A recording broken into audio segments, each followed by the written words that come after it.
Assalamualaikum, salam sejahtera dan selamat pagi. Sekali lagi bersiaran bersama dengan kami di Apa Khabar Malaysia. Saya Nur Saliha Azmi bersama rakan pengacara. Saya Dini Ashraf menghiasi pagi anda. Banyak perkara-perkara menarik akan kami kongsikan bersama dalam satu jam ini. Pastinya akan membawa satu pengetahuan baru kepada penonton-penonton Apa Khabar Malaysia untuk pagi ini. Seperti biasa pagi ini, sebelum kita memulakan perbincangan diskusi kita, ada banyak topik menarik ini. Saya tengok antaranya berkaitan tentang senaman, berkaitan tentang satu hobi yang menarik. Tapi semua itu kita akan diskusikan selepas ini, tapi kita nak tinjau dahulu seperti biasa apa yang berlaku di sekitar Malaysia dalam portal kita di bernama.com. Ni apa yang menarik ni? Kita nak kongsikan Ashraf berkenaan tentang Balai Seni Negara. Ia juga menyeru kepada rakan strategik ataupun rakan kolaborasi yang ingin memberikan kepada anda yang menyumbangkan tentang idea, pengisian dan juga kandungan. Di mana Balai Seni Negara ni kalau anda tahu mempamerkan seni digital, seni cetakan dan banyak lagi. Dan seperti yang kita kongsikan, di situ juga Balai Seni Negara mempamerkan pelbagai seni yang direka dalam pelbagai bentuk lah supaya kita boleh melawat dan melihat apa sahaja yang dipamerkan di sana. Dan ini nak dikongsikan bersama dengan anda. Tabung bantuan seni juga ada, ya Ashraf, untuk siapa yang ingin memberikan sumbangan supaya kita ini dapat menyuburkan industri seni kita dan juga menggerakkan sektor ekonomi bersama juga. Dan Ashraf, apa lagi kita nak kongsikan yang lain? Betul, soal seni ni saya percaya ramai rakyat Malaysia ni yang hebat-hebat dalam bidang seni. Kalau saya tengok dekat media sosial, di TikTok, di Instagram, banyak yang menghasilkan karya-karya seni mereka, maka sumbangkanlah karya-karya seni anda kepada Balai Seni Negara. Selain daripada itu juga, kita nak menyaksikan apa yang berlaku di Melaka. Ni orang dia cakap degil lah ni. Sebab dah banyak kali dah dipesan, malahan sudah ada pelbagai plan intervensi dilakukan bagi memastikan supaya tidak ada lagi perkara yang berulang, tetapi tetap juga berulang. Kisahnya tentang harga minyak masak paket bersubsidi yang telah pun dinaikkan daripada harga yang sepatutnya. Kalau ikutkan sepatutnya harga dalam RM2.50 satu paket. Tapi ada peniaga kedai runcit ni yang degil juga menaikkan sehingga ke RM3.50, RM1 perbezaan, sangat besar. Dalam masa yang sama juga menjualnya kepada orang tertentu. Sepatutnya minyak paket masak ni diberikan kepada pengguna domestik, tetapi kalau dia sampai ke penggunaan komersial ni tidak wajarlah. Maka individu ini ataupun peruncit telah pun ada satu penyamaran dilakukan oleh pihak KPTHCP di Melaka ini. Akhirnya terlepas juga peniaga tersebut, dan peniaga tersebut akan berdepan dengan tindakan undang-undang di bawah Seksyen 22 Akta Kuala Pembekalan 1961 yang mana boleh dikenakan denda maksimum RM1 juta ataupun penjara maksimum 2 tahun. Itu jumlah banyak kan? Sangat-sangat banyak. Kalau boleh janganlah kita melakukan perkara sedemikian kerana minyak masak sekarang pun semakin berkurangan. Stok pun semakin berkurangan. Jadi ramai memerlukan. Tapi kalau ada tindakan seperti ini dilakukan khususnya pihak peniaga sendiri menyeleweng subsidi terhadap oleh kerajaan, maka ia satu tindakan yang perlu, saya kira perlu kecam, perlu dilakukan tindakan tegas dilakukan. Dan kalau anda sendiri mengalami situasi sedemikian, apa yang boleh kita buat? Betul Ashraf, ini yang suka untuk saya ingatkan kepada diri saya dan juga kongsikan bersama dengan anda semua penonton di Apa Khabar Malaysia berkenaan tentang melindungi hak pengguna. Kalau anda ada 3 situasi. Pertamanya ialah kalau anda dapati harga barangan dinaikkan, dan keduanya ataupun bila anda membeli barangan, kualiti barangan tu tak sama. Dan ada juga situasi ketiga Ashraf, iaitu bila kita membeli barangan ni tak ada pula servis dan perkhidmatan yang baik, anda boleh salurkan aduan dan maklum balas anda kepada pertama portal. Anda boleh pergi ke portal www.eaduan.kpdnhep.gov.my, dan keduanya kalau lebih selesa, kadang-kadang kita nak call, senang kan nak bercakap Ashraf. Kita ada talian pusat di 1800 886 800. Telefon segera kerana tindakan anda juga membantu kepada kita menyingkirkan golongan yang degil ni. Betul. Dan last sekali juga ada juga email. Kalau anda ada pautan ataupun video yang ingin anda kongsikan, boleh juga hantar ke maklum balas kepada ketiga-tiga saluran yang kami telah sharekan sebentar tadi Ashraf. Banyak lagi sebenarnya berita-berita terkini. Semuanya perkongsian itu dapat dibaca ataupun dibuat naik menerusi daripada portal kita bernama.com. Semuanya terkini dan dikemas kini. Sebelum kita nak berbicara selepas ini tentang satu gaya hidup yang sangat-sangat penting. Senaman. Tetapi nak bincang lebih lanjut lah kan. Tak tahu Saliha bersenam ke tak. Tapi semua itu berbincangkan selepas ini. Wajib. Kita nak bincang semua selepas ini. Kita nak saksikan dahulu apakah situasi semasa bagi cuaca untuk hari ini dan terus ke dari bilik berita. Silakan.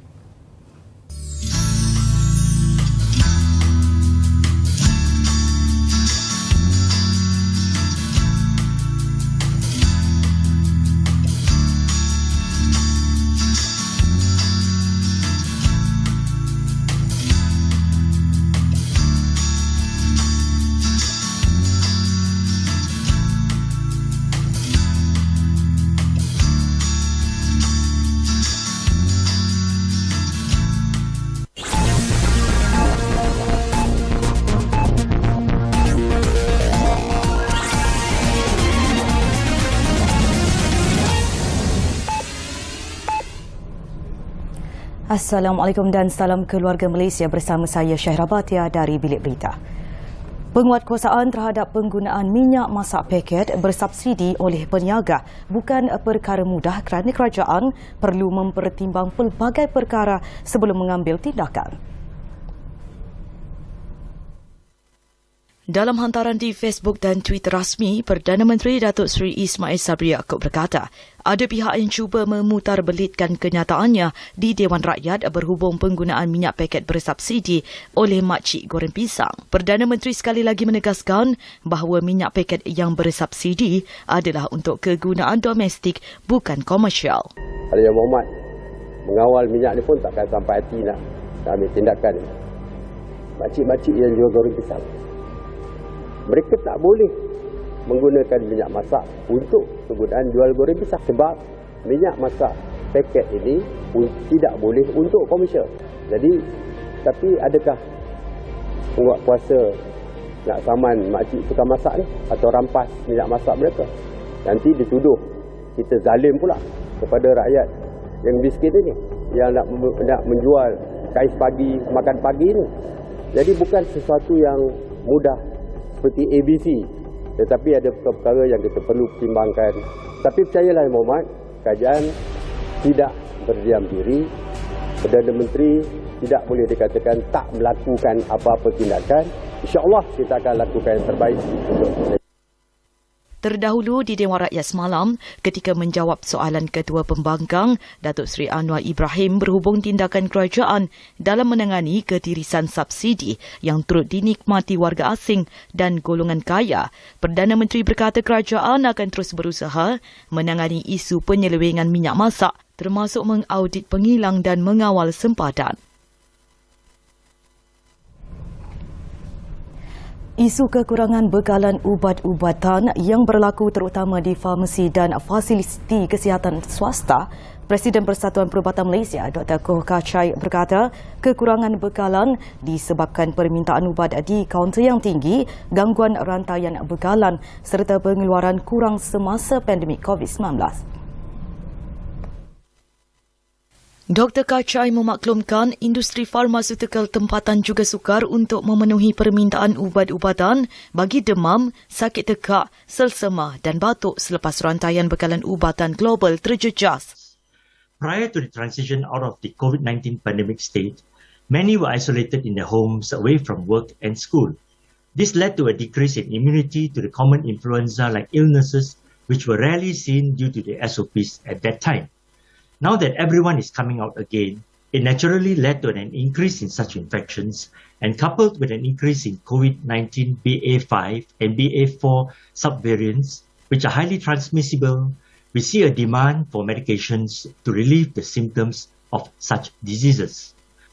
Katanya kekurangan bekalan ubat turut disebabkan oleh permintaan yang belum pernah terjadi sebelum ini kerana kadar jangkitan varian Omicron COVID-19 yang tinggi hingga mengejutkan pengeluar dan pengedar farmaseutical. Dr. Kachai juga menasihatkan orang ramai supaya mengelakkan pembelian panik.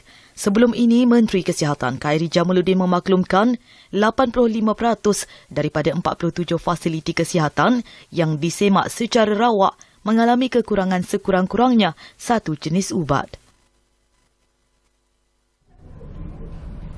Bekas pembaca berita sebuah stesen televisyen Zalina Shaharah Azman yang dilaporkan hilang sejak November tahun lepas masih tidak dapat dijumpai walaupun segala usaha mencari telah dilakukan. Ketua Polis Daerah Shah Alam, ACP Muhammad Iqbal Ibrahim berkata pihaknya menerima laporan daripada anak lelakinya, Mikael Norman 33 tahun, berkenaan kehilangan ibunya pada 29 November tahun lepas. Zalina Shaharah 58 tahun dilaporkan hilang ketika Mikael cuba menghubunginya sejak 24 November 2021 bagi memaklumkan datuk pengadu telah dimasukkan ke hospital, namun wanita itu tidak dapat dihubungi. Pada 29 November 2021, pengadu dan pakciknya sampai di rumah ibunya di Seksyen 3 Shah Alam dan mendapati kereta ibunya berada di rumah. Pemeriksaan di rumah Zalina yang dipercayai tinggal seorang diri mendapati keadaan di dalam rumah tidak tersusun, namun mangsa tiada di rumah. turut ditemui beg duit milik ibu pengadu mengandungi kad pengenalan, lesen memandu, kad bank, kad kredit, wang tunai RM600 serta kunci kereta. Beliau berkata segala usaha mencari telah dilakukan namun gagal menemui wanita itu. Polis membuat hebahan kepada orang awam untuk membantu siasatan dengan ciri-ciri mangsa adalah berketinggian 158 cm, berat 60 kg, berkulit hitam manis dan berbadan kurus. Orang ramai boleh menghubungi pegawai penyiasat kes Sarjan Sabturia Lorong atau Balai Polis Seksyen 6 Shah Alam jika mempunyai maklumat. Baik, sekian laporan dari Bilik Berita. Assalamualaikum dan salam keluarga Malaysia.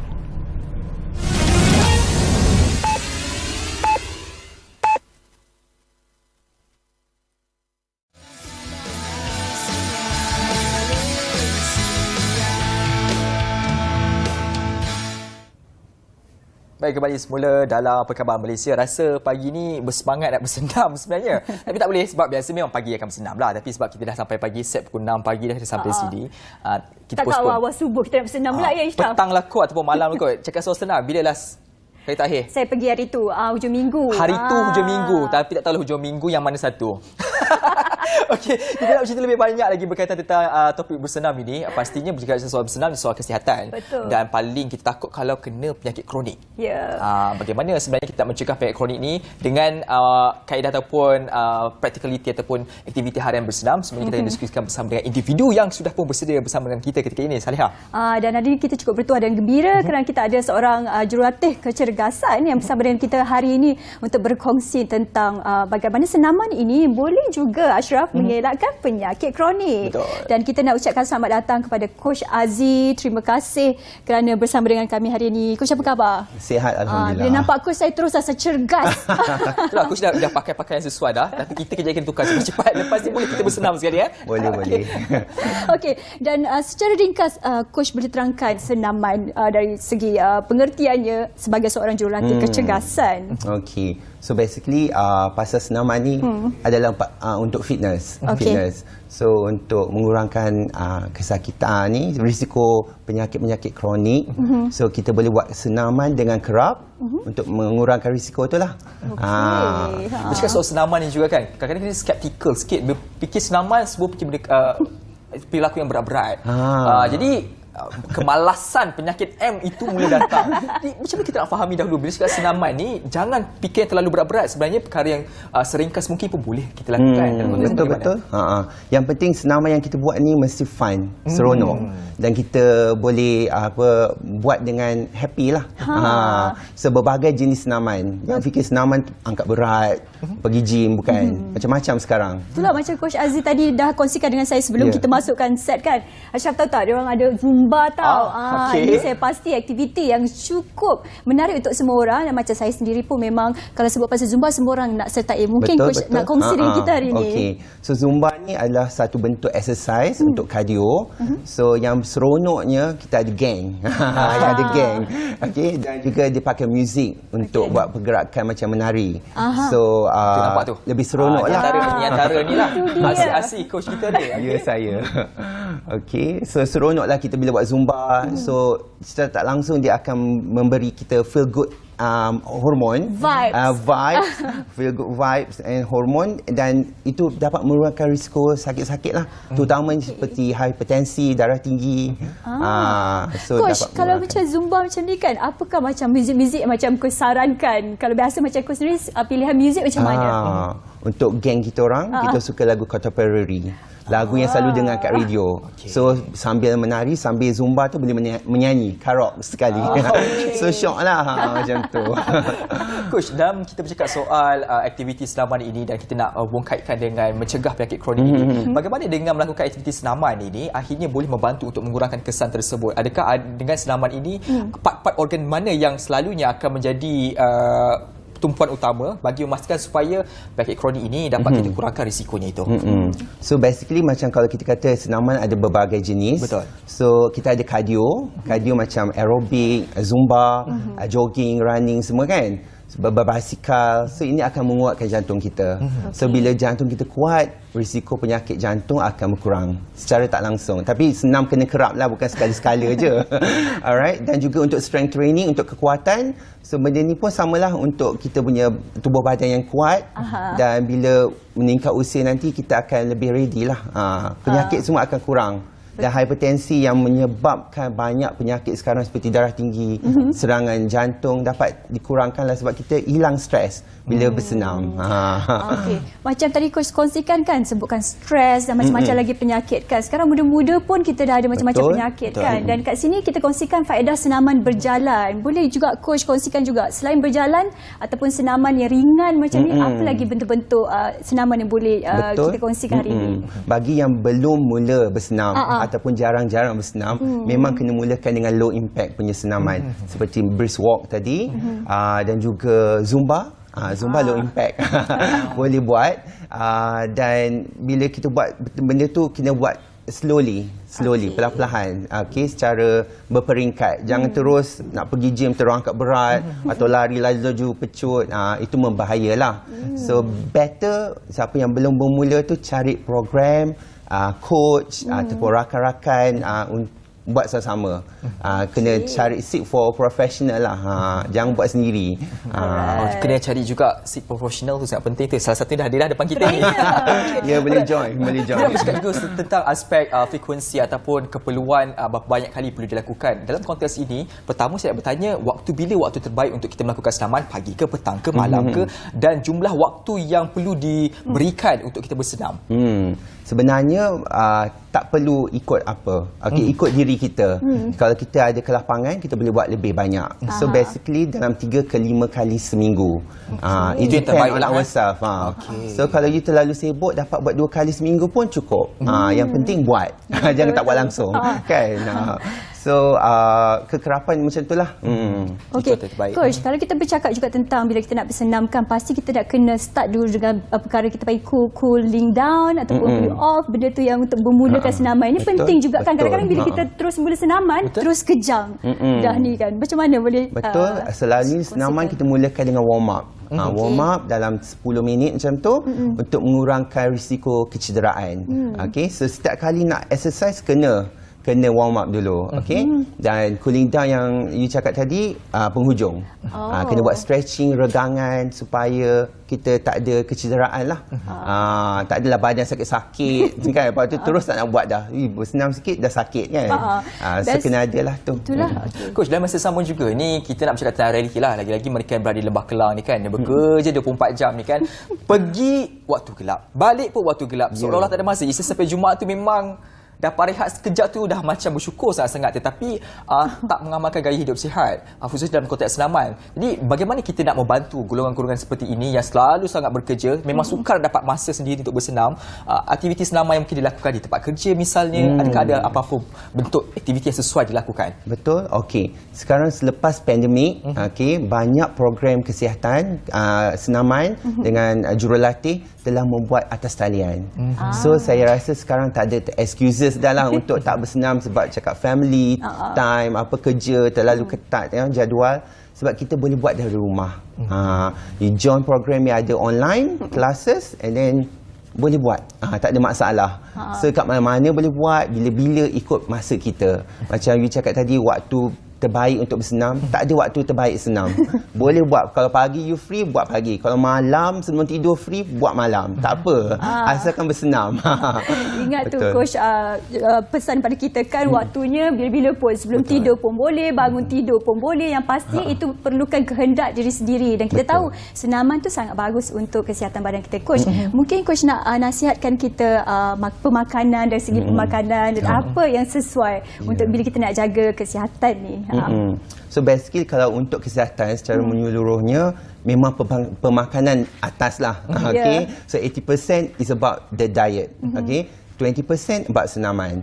So selain pada bersenam dengan kerap, kita kena jaga makanan jugalah. So watch what you eat, okay? And then kalau untuk mula-mula jangan terlalu fokus sangat nak diet, nak makan salad, nak makan yang semua mahal-mahal organik kan. Tak perlu. Yang penting you jaga portion. Jangan makan berlebihan, dah cukup. Jangan makan hidup berlebihan, kena terasa sedap pula. Ya, betul, hidup kena sedap. So you have to enjoy the food, especially kita duduk kat Malaysia ni kan. So enjoy the food tapi kena jaga-jagalah, jangan berlebihan. Dan masa sama juga saya nak menilai bagaimana individu yang mungkin macam mana kita nak kenal pasti bahawasanya diri kita ni sedang dalam fasa kurang senaman. Adakah ada simptom-simptom tertentu yang menunjukkan okey, inilah petanda orang-orang memang kena bermula sekarang ini. So basically orang kata saiz badan, okey, tapi sebenarnya bukan. Saiz badan. Orang kata badan dia besar kan, kena kurus kan, mesti tak sihat, tak juga. So basically fitness. So macam mana jantung you, okay? So contoh kalau you sedang jalan dalam 1 km kan, ke depan you rasa mengah, itu dah menunjukkan sesuatu lah tu. Masa untuk start bersenam lah tu. Naik tangga 2-3 naik step dah rasa macam pancit kan. So it's time for you to start exercise lah. Fitness, stamina tu penting. Macam coach kongsikan kan, mesti ada dia punya macam gejala-gejala macam rasa cepat penat dan betul. sebagainya. Itu adalah pertanda awal di mana anda wajib bermula untuk bersenam bagi menjaga kesihatan anda. Dan seperti macam coach kongsikan, ada Zumba dan juga aktiviti-aktiviti yang lain. Dan coach mungkin nak kongsikan ada sosial media ataupun dalam Instagram nak kongsikan bersama dengan kita? So siapa yang berada di Lembah Kelang, Kuala Lumpur boleh join kelas saya dan geng-geng kita Good Vibe Tribe. Okay, kita ada Zumba dekat KL. So you boleh follow kita punya IG. My personal IG Azzy Ismail, AZY Ismail. Ataupun boleh ikut Fitness Squad. Ada program, ada kita punya program. So ada berbagai aktiviti yang kita tawarkan, so boleh join. Saya mesti akan join lepas ni, subscribe terus ke dalam squad. Terus saya akan follow terus Azzy Ismail.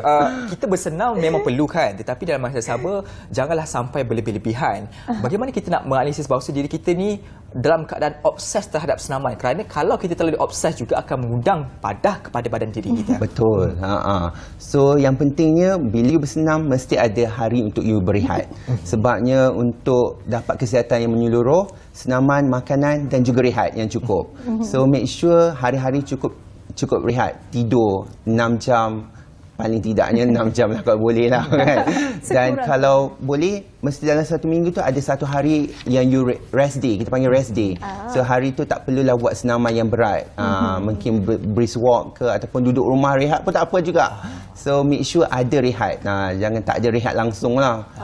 Nanti you akan daripada kuat je lesu. Jangan terlalu overdoing pula kan. Ini jadi nak pergi je senaman setiap hari ya. Tapi masalahnya kalau tidak dikawal juga boleh menjadikan membawa kesan yang parah juga kepada badan. Kena tengok jugalah badan kita ni, kemampuan kita. Listen to your body. Listen to your body. Yes. Listen to your body. Itulah dia. Dan nampaknya kita sebenarnya nak borak banyak lagi, tetapi ini adalah perkongsian cukup bermanfaat buat kita semua dan juga penonton Apa Khabar Malaysia. Dan kita nak ucapkan terima kasih kepada Coach Azzy atas perkongsian ni. Yang pastinya jangan lupa follow dan like Instagram Coach Azzy. Itu banyak lagi aktiviti yang bakal dikongsikan. Jadi Ashraf, kita nak selepas ni kita nak bincangkan pula berkaitan tentang satu hobi yang cukup menarik dilakukan oleh seorang individu, jarang-jarang ada. Betul. Tapi nak tahu apa semuanya selepas ni. Jangan ke mana-mana, kita nak bertirai seketika. Kembali.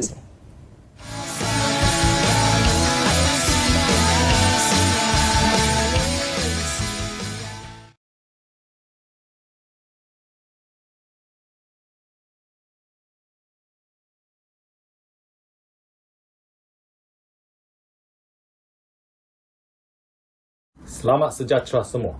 Hari ini, saya ingin berkongsi berita mengenai pakej Durian Tourism 2022 yang dilancarkan oleh Tourism Malaysia di Pulau Pinang baru-baru ini. Ketua Pengarah Tourism Malaysia, Datuk Zainuddin Abdul Wahab berkata, Tourism Malaysia menyasarkan menjual 500 hingga 600 pakej Durian Tourism mulai 1 Julai lepas hingga 31 Ogos ini. Katanya, pakej tersebut dijalankan di sekitar negeri wilayah utara dan pihaknya menyasarkan pulangan lebih RM100,000 kepada pengusaha agensi pelancongan yang menyertai program berkenaan. Antara pakej yang ditawarkan ialah pakej 2 hari 1 malam bermula daripada RM290 setiap seorang dan pakej 3 hari 2 malam bermula daripada RM388 setiap seorang dengan tempahan minimum 4 orang bagi setiap pakej. Bagi merancangkannya, Tourism Malaysia turut menawarkan diskaun 10% kepada pembeli pakej tersebut.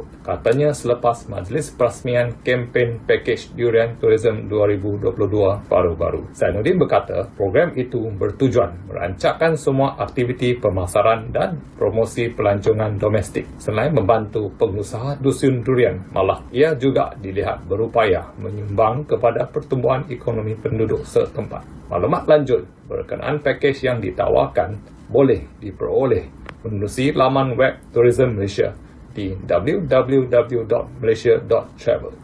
Itu sahaja laporan saya setakat ini. Terima kasih.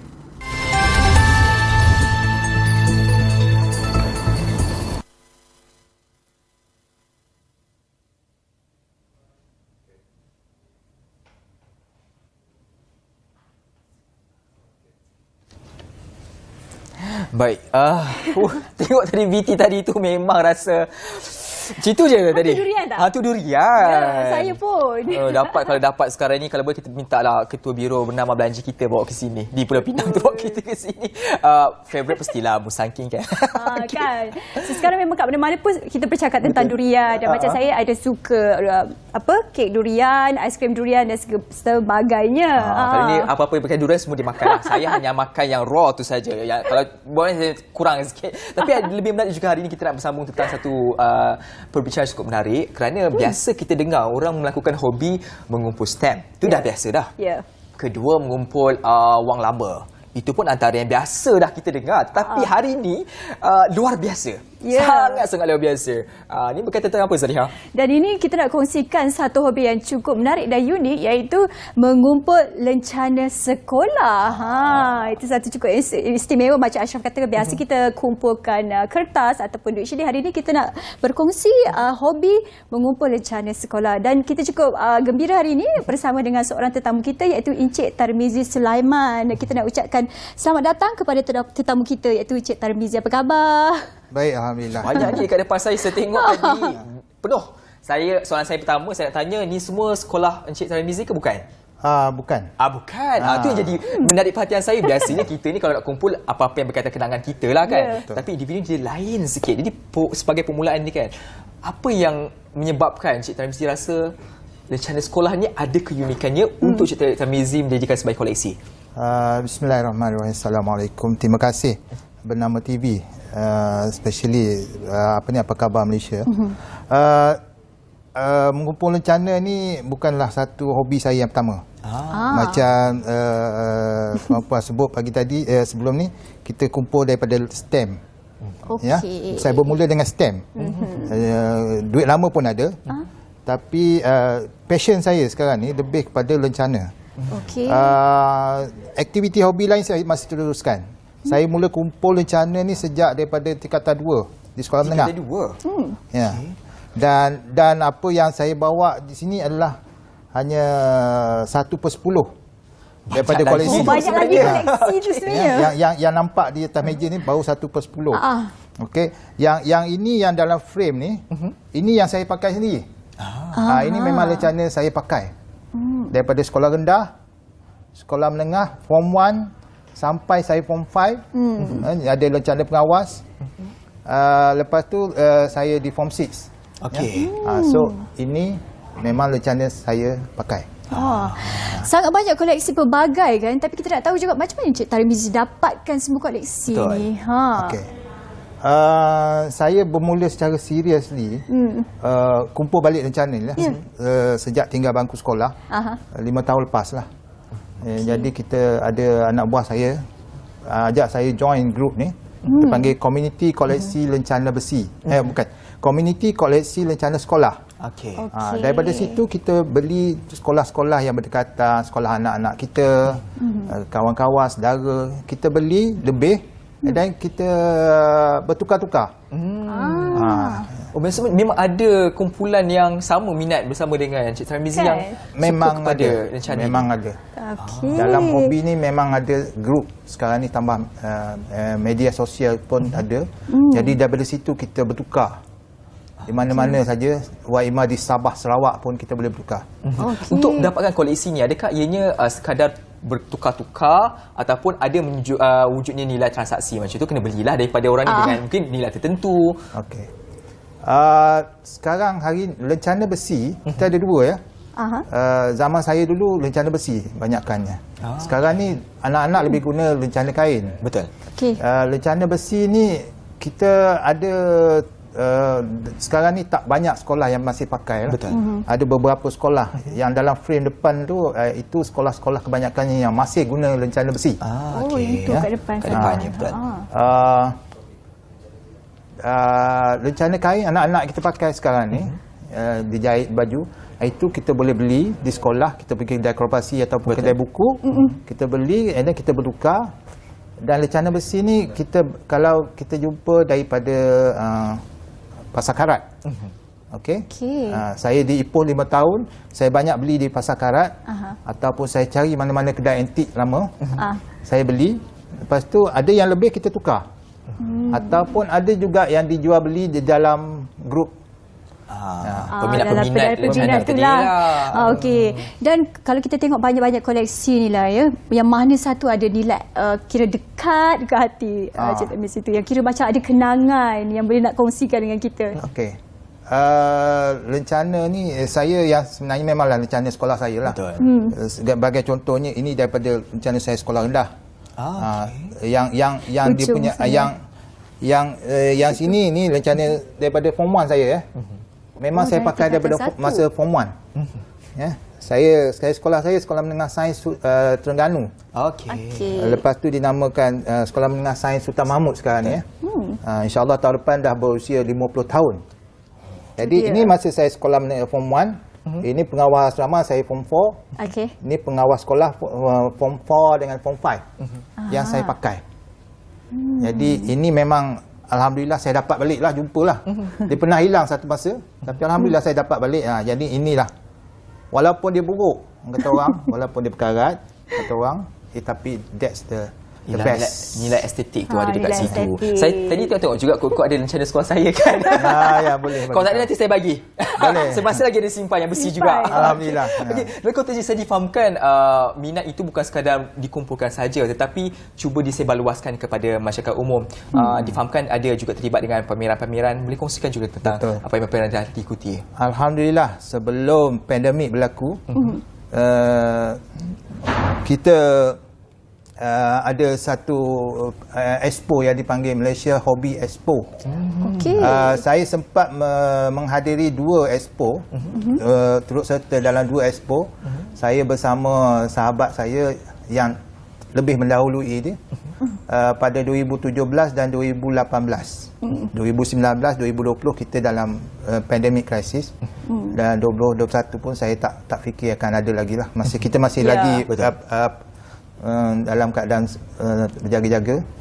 Jadi itu 2 expo yang saya serta dan banyaklah momen-momen istimewa dalam tu. Di samping kita ada buat perjumpaan lah bersama collectors. Okey. Dan tadi dia kongsikan ada juga persatuan kan Cik Tamis kan. Apa lagi aktiviti lain yang untuk kolek lencana ni? Mungkin ada aktiviti lain dilakukan bersama? Buat masa ni mungkin tak ada lagi lah sebab hobi lencana ni dilimited. Dia tak macam hobi stamp. Okey, hobi stamp setiap keluaran you pergi pejabat pos, dia akan jumpa kawan you. Kita ni kebanyakan kawan-kawan saya ni yang kolektor lencana ni cikgu. Okey, jadi senang kita nak dapat. Saya sendiri pun pergi sekolah ni dah lebih daripada 300 buah sekolah.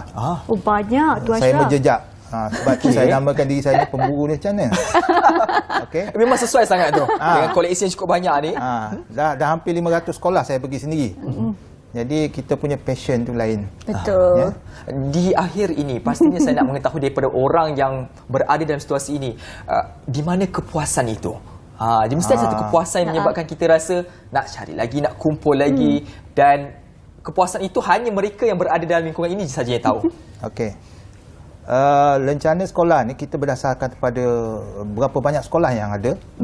dalam senarai Kementerian Pendidikan Malaysia, kita ada lebih kurang 10,200 buah sekolah. Betul.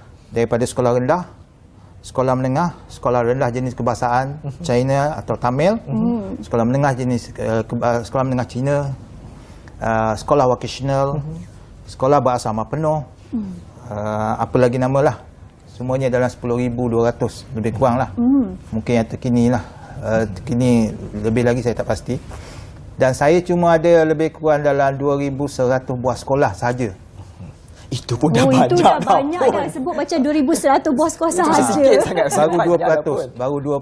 Okay. Jadi setiap tahun saya cuba letakkan satu target. Okey, ada Jadi target kita tu biasanya macam tahun 2020 saya punya target sebenarnya 3,000. Tapi kita 2 tahun pandemik, kita tak boleh berhubung nak pergi semua. Jadi terbantuk sikit lah. Jadi bila kita ada target, is something that kita nak forward lah, nak capai. Jadi kepuasannya tu bila you dapat penuhkan line up senarai tu. Dalam album saya ni, kita dah sediakan ruang-ruang kosong. Okey. Nak nampak sini kan. Ini sekolah wilayah. Itu antara, alright. antara So yang dilakukan. kita sebenarnya nak kongsi banyak lagi, tapi tak apa, nanti boleh pergi ke bukit laman Asosiasi Encik Tarmizi. Betul, saya pun akan hubungi juga sebab nak bagi lancana saya nanti itu kan. Okay. Baik, kita ucapkan ribuan terima kasih. Ini satu hobi yang cukup menarik diberikan kepada kita. Mungkin perkongsian ini boleh kita perturunkan kepada rakan-rakan kita yang lain. Itu saya kira untuk hari ini. Terima kasih banyak-banyak diucapkan kepada Encik Tarmizi Selamat di atas perkongsian ini. Hobi yang cukup sukar untuk ditemui, tapi ada individu tersebut. Dan selepas ini kita nak berdansa. Okey. Semuanya selepas ini dalam Apa Khabar Malaysia.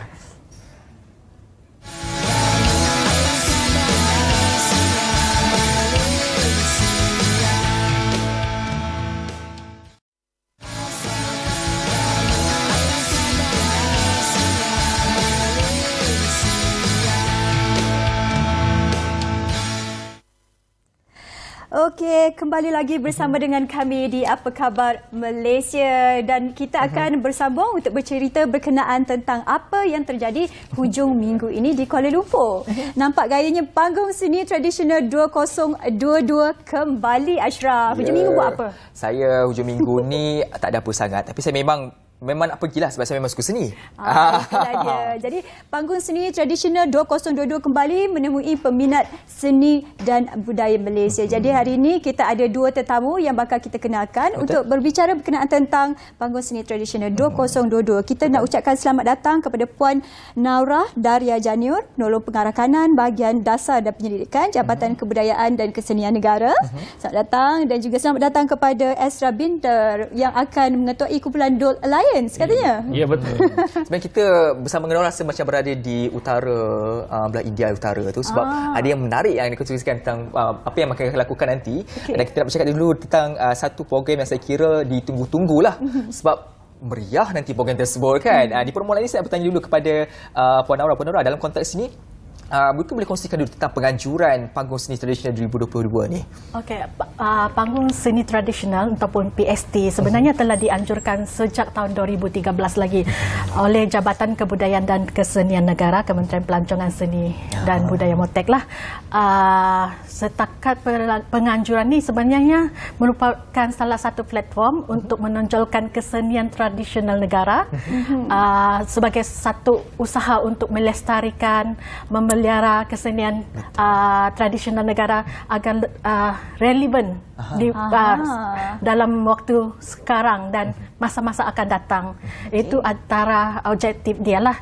Dan selain itu merupakan sebagai salah satu serampang normata lah orang kata, menjadikan Kuala Lumpur sebagai hub seni budaya tradisional di negara juga.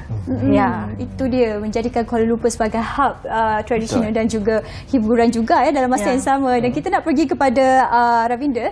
berkenaan tentang Sounds of Punjab dan your group kumpulan yang akan buat persembahan malam nanti. Mungkin boleh kongsikan dengan kita apakah pengertian ataupun pengisian untuk persembahan malam nanti, hujung minggu nanti. Okey, untuk persembahan hujung minggu ni kita akan adakan persembahan, iaitu persembahan dol daripada grup saya tersendiri, Dol Alliance, dan kita akan menunjukkan tarian etnik Punjabi, iaitu tarian tradisional Bhangra dan Gidha. Itu mesti nanti nak menari semua vibe dia. Memang suka lah. Kita memang suka buat menari ni kan. Mungkin boleh kongsikan juga dalam konteks ini kan, apa yang menariknya tentang tarian Punjabi ini yang mungkin ramai yang jarang-jarang mungkin tak tahu sangat, ataupun ada perbezaan sebenarnya dengan beberapa tarian-tarian yang seolah-olah sama tapi sebenarnya ada perbezaan. Mungkin boleh kongsikan juga tentang keistimewaan tentang tarian ini. Okey, tarian Bhangra dan tarian Gidha ni memang ada keunikannya, di mana memang dipanggil berwarna-warni tarian dan cukup bertenaga. Jadi tarian Bhangra tu memang cukup bertenaga, dan tarian Gidha juga memang berirama, memang kira-kira keunikan Gidha, tarian Gidha tu memang unik. Jadi kalau dengar bunyi gendang tu dah memang terus angkat tangan dah. Ya, betul. Sebab tu hujung minggu ni wajib kita pergi nak meriahkan Sounds of Punjab ni. Kita kembali kepada Puan Naura sendiri Puan Naura, untuk penganjuran kali ini daripada JKKN sendiri, bagaimana anda melihat ianya untuk memelihara seni dan budaya ini supaya lebih dekat dengan komuniti masyarakat kita? Okey, saya bercakap mengenai PST pada tahun 2022. Sebenarnya pada tahun ini kita adakan sebanyak 5 siri, dan Sound of Punjab ni merupakan siri ketiga lah pada tahun ini. Dan sebelum tu kita ada wayang kulit, kita ada juga tarian zapin. Orang kata yang memberi seperti macam keluarga Malaysia. Kita dan next month pula, bulan 9 kita ada, September kita ada komiti dari kaum Cina. So bagaimana kita nak orang kata memelihara pelbagai etnik juga. Sebab kita pun ada melibatkan kumpulan perantisan di dalam PST, dan pada bulan ni, hujung minggu ni, kita akan menampilkan kumpulan perantisan yang juga diajar oleh Encik Ravin sendiri. Kumpulan perantisan ni sebenarnya anak-anak muda, dia orang tidak tahu basic asas kesenian tu, kira macam dari zero to hero lah orang cakap, beginner. Dan sebenarnya sudah dilatih pada tahun lepas lagi, dan kita nak tengoklah hasil dia macam mana nanti bergabung dengan kumpulan profesional, kumpulan perantisan dan kumpulan profesional, dan kita akan melihat hasil daripada persembahan PST hujung minggu ni lah. Cukup menarik. Nak belajar? Memang saya nak belajar. Saya memang suka seni ni. Sebenarnya bagi saya tanggungjawab kita lah sebagai rakyat Malaysia mewarisi ataupun mengekalkan adat kesenian itu adalah tanggungjawab kita bersama. Betul juga. Encik Ravina, dalam konteks ini juga, nanti persembahan tersebut berapa banyak lagu akan dimainkan, dan setakat ini bagaimana persediaan itu? Okey, lagu yang kita akan mainkan adalah lagu-lagu tradisional. Okey, bak kata lagu-lagu yang kira popular lah di masa kini, dan total kita akan main dalam 9 lagu keseluruhannya. Banyak. Persediaan bagaimana pula? Okey, persediaan memang tengah berlalu dalam kita dah mula lebih daripada 2 bulan persiapan untuk latihan event PST 2022 ini. Antara persediaan, kalau boleh tengok di VT ni, antara persediaan daripada kumpulan mereka, pakaian pun menarik. Memang akan cukup meriah juga dalam konteks ini. Ravina, saya tengok juga dikongsikan dalam IG Matic Dol of Alliance ni kan, ada ramai juga ni nak siapkan untuk satu persembahan ni. Sebenarnya berapa ramai ahli kumpulan anda sebenarnya ni? Okey, jadi untuk PST 2022 ni kita ada dalam total keseluruhan 30 ahli. Betul. Ramai juga tu. Encik Puan Naura dalam konteks ni kan, ramai dia sekarang tak sabar nak pergi nak tengok kan. Adakah yang datang ni dia ada yuran kemasukan tiket ni tertentu ke, ataupun memang terbuka kepada sesiapa saja untuk bersama-sama meraihkan program ini? Okey, sebenarnya kita ada pas masuk. So pas masuk itu ikut kapasiti auditorium TAR Matic. Jadi kalau nak tengok tu kenalah menghubungi orang kata nombor 016 716 0577. Cik Manisa. Okey, itu nombor yang dikongsikan. Ni antara yang kita boleh cepat-cepat dapatkan, hubungi mereka saja. Masih lagi ada seat tak ni? Masih lagi. Risau saya dah dapat pula seat. Betul. Memang kita confirm nak pergi bagi sokongan untuk Sons of Punjab, dan kita balik kepada Ravinda juga. Ravinda, apa harapan ataupun kata-kata untuk malam persembahan hujung minggu nanti? Okey, harapan saya adalah supaya lebih orang ramai mengenali tarian etnik Punjabi ni dan pergendangan dol ni, dan akan lebih ramai orang akan rasa minat mereka terhadap seni budaya Punjabi. Itu dia. Beliau sama juga kepada pihak JKKN kan, pastinya mahu memastikan supaya tradisi ini dapat dikekalkan. Betul. Dan bukan sahaja dalam kalangan mereka yang sudah ada, kepada anak-anak kecil kita ni kan.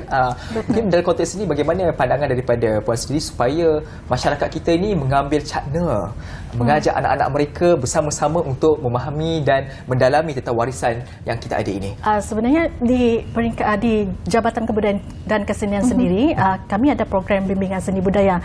So memang JKKN memang ke arah tersebut untuk mendidik. Kita pun ada kumpulan perantisan untuk generasi muda ni lebih mengenali kesenian kita. Macam di PST sendiri, sebenarnya selain persembahan, penonton juga ada penglibatan bersama nanti. Dan Cik Ravin akan kenalkan apakah itu Bhangra, apakah itu Dol, apa itu Gida. Dan diorang pun ada orang cakap interaktif bersama penonton, dan kita boleh mencuba semasa persembahan PST ujung minggu ini. So jangan lupa saksikan pada 22 dan 23 Ogos nanti. Jangan lepaskan Julai. Jangan lepaskan peluanglah. 2 malam, 2 hari. Sabtu dan Ahad. Pengisiannya pastinya penuh dengan macam-macam. Kemeriahan. Boleh juga lambat sekali dengan mereka. Betul. Dan untuk malam itu juga soalan terakhir paling ringkas. Keistimewaan dan keunikan persembahannya. Okey, keistimewaan memang keunikan tarian yang jenis bertenaga. Memang keunikan dia bertenaga dan warna-warni. Itu warna-warni. Elemen surprise tu tak begitu banyak. Sekarang tak surprise lah kan. Yang pastinya memang akan meriah. Cepat-cepat dapatkan tiket anda untuk bersama-sama hubungi talian telefon disebutkan sebelah tadi, kerana ini adalah warisan kita. Masih kita yang bersama-sama perlu untuk mengekalkan warisan ini. Terima kasih banyak-banyak diucapkan kepada kedua individu ini, iaitu Encik S. Ravinderjit Singh Al-Sawari Singh, iaitu pengurusi Dole Alliance, dan juga Puan Naurah Daria Janiur, penolong pengarah kanan bahagian dasar dan juga pendidikan daripada JKKN. Dan itu, jadi kita nak menyeru ramai-ramai, jom kita meriahkan Sons of Punjab di Matic Kuala Lumpur hujung minggu ini. Saya dengan Ashraf confirm akan pergi. Nanti kan dia tengok datang ke tak datang ni kan. Saya kira itu saja untuk minggu ini. Untuk hari ini, banyak lagi perkongsian telefon kami akan kongsikan pada hari esok. Seperti biasa, jam 9 pagi, Apa Khabar Malaysia akan sentiasa menemani dengan anda untuk membawakan pelbagai perkembangan terkini dan juga info-info yang menarik. Ya, dan dengan itu saya Nur Salihah Azmi, dan semoga kita berjumpa lagi. Yang pastinya jangan lupa berikan sokongan kepada semua program di Bernama TV. Ashraf. Itu saja. Assalamualaikum dan selamat tinggal. Bye.